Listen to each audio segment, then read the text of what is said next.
Hey guys, I want to do a little bit of a behind the scenes video today on Sunny Cove Farm. I am Kristina. We are part of a diversified raw milk regenerative farm, but I grow things. That's actually my big passion. And so those chickens. So this year I am so excited to dive deep. I'm not pregnant. I am not nursing a baby like all the time. Thankfully, it's the first time in like 5 years. So I am getting back to my roots, my passion, which is having a massive garden. And so follow along as I walk you through this process. So the first step for planting a garden is planning a garden. I highly recommend having a garden planner. For years, I used just a black and white composite book. That works great. I still keep mine around, but this was so pretty from MIgardner that I had to splurge on it this year. We do have a couple in our farm store, or you can order it right off their website. And this just breaks it down into sections for you. So there's a vision, a calendar, a log, reference, notes, etc. So this is perfect. Breaks it down by section. So here you can see my garden goals. Be in it more. As I mentioned before, this is a season for me to get back to my roots. Grow lovely food, clean up the greenhouse, it's always a mess, and finish the high tunnel and add 2 more raised beds. This is a calendar section that I didn't fill much of this out because I kind of have it ingrained in my head, but if you need to see when you're gonna plant things, you can fill that whole section out. My favorite part of this book is the log. That's an expense log. I don't fill that out because, yeah, who wants to know how much you're spending on the garden? Really, for the business, I do it in QuickBooks. But anyway, vegetable herb log. These are just all the times that I've planted, so I don't have to put all that information on my tags. I can look right back in my book. Great. So now we talk about journaling and keeping records. That's the most important. Planning your vision out. And then you can look back from years before and say, oh yeah, what was that tomato that I loved? Or what was that thing that didn't work well? Because throughout the season, I'll actually walk through my garden with this and take notes and say, oh, this thing has a disease, it's not doing well, or this thing I had to treat and this is what I used, etc. So it's really good to communicate from your past self to your future self, so you can learn from your mistakes and so you can continue to grow. No pun intended. I am losing my mind. I cannot figure out which tomatoes to plant. Now we plant for our gardens and we plant for our heirloom plant sale, and I think I ordered way too many as usual, but I'm gonna walk you through what I'm gonna try. So right now I have this bunch of cream sausage tomatoes. I just really like the name, like sausage and tomatoes. They're like a paste tomato. Vintage wine tomatoes. Oh, also these are from MIgardner, both varieties, and they have these cute stripes in them. Striped Roma. Can you tell I have a thing for striped tomatoes? These are blush tomatoes, so these will be like, there's no picture on this, it's from Johnny's Seeds, but they will kind of be like a yellow that blushes to a red.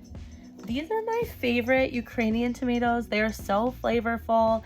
I got these, I don't know how many years ago, 4 or 5 years ago, I started growing these from my friend Maria. She was getting married that summer, and her husband is from Ukraine. So we started growing these together, and then we delightfully found that they're one of our favorite varieties. So highly recommend these from MIgardner. I'm gonna do these Lucky Tiger tomatoes, also from MIgardner. And then, of course, everybody's favorite, the yellow pear. This is a huge seller, and everybody asks for them. They're like an heirloom variety. Cherry tomatoes from Fruition Seeds. And these are just another cherry mix. White cherries. So these will be like a light yellow from Johnny's. Rainbow cherry mix. This I'm just going to throw in so we have all the tomatoes, you know. I'm super excited about these currant tomatoes. So I have orange currant and red currant, also from MIgardner. So full disclosure, these are a pain to pick because they're so tiny, but they're delicious and they're so fun to snack on when you're out in the garden. And then lastly, my chickens are going crazy, chocolate stripes tomatoes.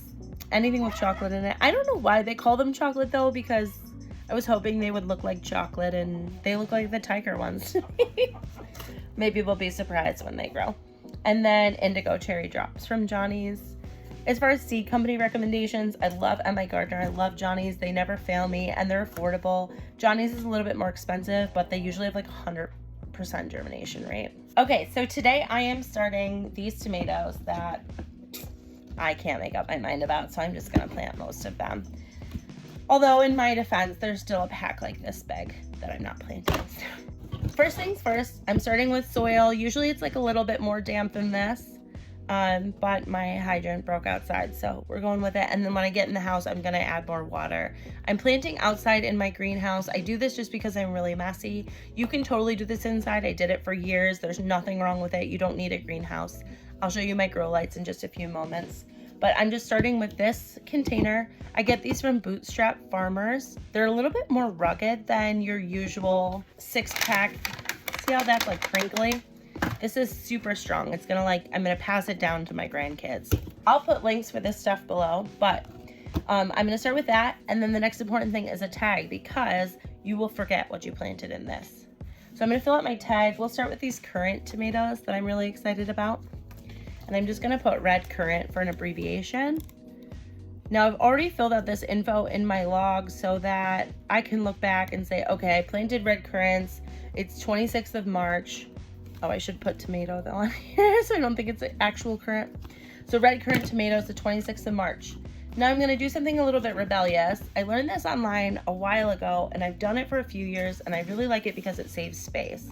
And that is, instead of planting one tomato seed in this pot, I'm gonna plant the whole packet. The reason I'm gonna plant the whole packet is because tomatoes are extremely resilient and they grow roots out of nothing, I promise. So you can up pot them very easily. You can actually take a branch of a tomato and use it to start another tomato. And I'll show you that in a later video. But today I'm just gonna put all of these in here to save space in my house. And then when they get their second set of true leaves, which I'll show you in a moment, then I'll up pot them and put them in individual pots. That way they grow nice and big and they don't feel crowded. So this is only a temporary home for them, but as the season's beginning and as it's still cold outside and I can't move my plants outside and I need to save space, this technique works awesome. So I've got them on top. I'm just gonna gently tamp them into the soil. And then last thing I'm gonna do is add this Mykos inoculant. There's a link for it below in the show notes. This is fantastic for encouraging root growth and germination. So I'm just sprinkling it like salt on top. That's all you need. This huge bag will last me 1 to 2 seasons, and I start 1,000 to 2,000 plants. So it's about $25, but I highly recommend it. It's worth it. So we're gonna take this inside and put it under the lights with some water on a heating pad and see what happens. Hey guys, I'm back in the greenhouse. It's been a couple weeks and these finally have their second set of leaves.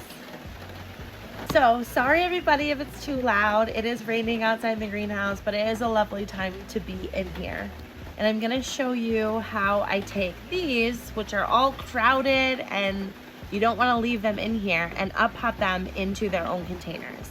Let's get started. So the first thing I'm gonna do is fill my tray with all these pots full of soil. Okay, I have my tray full. So next, I want to make all my plant labels, and I have 18 cups in this tray. So I'm gonna make 18 labels ahead of time for these atomic tomatoes. Okay, here's for the fun and scary part. This is where we take these and separate them into their own little pots. So I'm just gonna gently loosen the soil by sticking my hand down and kind of popping it up where I know the roots end. So you can see I got to the bottom where there's hardly any roots coming out.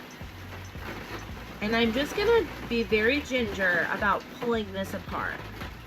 So I've gotten one, and I'm just gonna push a hole and plant it as deep as I can, because tomatoes form roots all along their stem. So I'm just pulling and pushing it down. This one fell out. And as you can see, we had really good germination, so that is great news, and it means we'll have a lot of atomic tomatoes to share with you. Now it's time to get these back under the grow lights. A few things before we do that, a couple notes. Now, this technique can only be used with tomatoes. A lot of other plants don't like to be transplanted, especially in this fashion. So make sure you're only using this with different tomato varieties.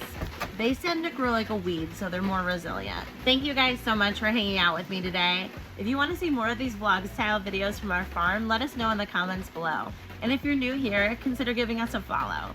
Have a great day and happy planting.